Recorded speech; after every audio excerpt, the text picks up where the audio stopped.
एक बार एक राजा ने अपने राज्य में सबसे कुशल कारीगर को महल में बुलाया। राजा कारीगर की कला से बहुत प्रभावित था। उसने कारीगर को दरबार में बुलाया और कहा, तुम हमारे लिए राज्य का सबसे सुंदर महल बनाओ। हमारे पास धन की कोई कमी नहीं है, तुम जितना धन मांगोगे उतना तुम्हें मिलेगा। कारीगर कुशल तो था, लेकिन उसे अपनी कला का घमंड आ चुका था। सब जगह से अपने काम की तारीफ सुनकर अब उसके मन में काम चोरी और आलस्य की प्रवृत्ति आ चुकी थी। खैर, कारीगर महाराज की आज्ञा पाकर अपने काम में जुट गया, लेकिन थोड़े ही दिन बाद उसके मन में विचार उठा कि क्यों ना रद्दी घटिया किस्म का माल लगाकर जल्दी से महल का काम समाप्त करके मोटा मुनाफा कमा लिया जाए। और उसने यही किया। कारीगर ने घटिया किस्म का माल लगाकर महल की भुरभुरी दीवार खड़ी कर दी। कारीगर ने बाहर से महल को सुंदर साज सज्जा से चमका दिया, लेकिन अंदर से महल में कच्चा माल लगा था।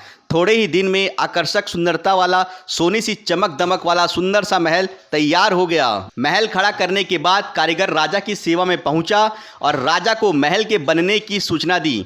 राजा अगले ही दिन महल का निरीक्षण करने के लिए पहुंचे। महल को देख राजा बहुत ही प्रभावित हुए। महल बहुत ही आकर्षक और सुंदर लग रहा था। राजा ने कारीगर की बहुत प्रशंसा की और कहा, मैं तुम्हारी कुशलता से बहुत प्रभावित हूँ। इतने सुंदर महल निर्माण के लिए तुम्हें जो भी इनाम दिया जाए वो कम है।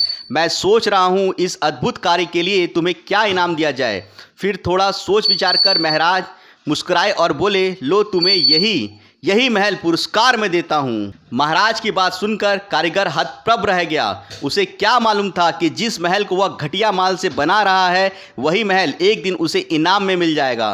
राजा महल का निरीक्षण कर और महल को कारीगर को इनाम में देकर चले गए। कारीगर अपने किए हुए पर मुंह छिपाकर रोने लगा। इनाम के लालच में कारीगर का बनाया गया खोखला महल उसी की हद से चढ़ गया। दोस्तों, इसीलिए कहते हैं अगर आपको कोई भी काम दिया जाए तो उसे पूरी ईमानदारी के साथ करना चाहिए। राधे राधे।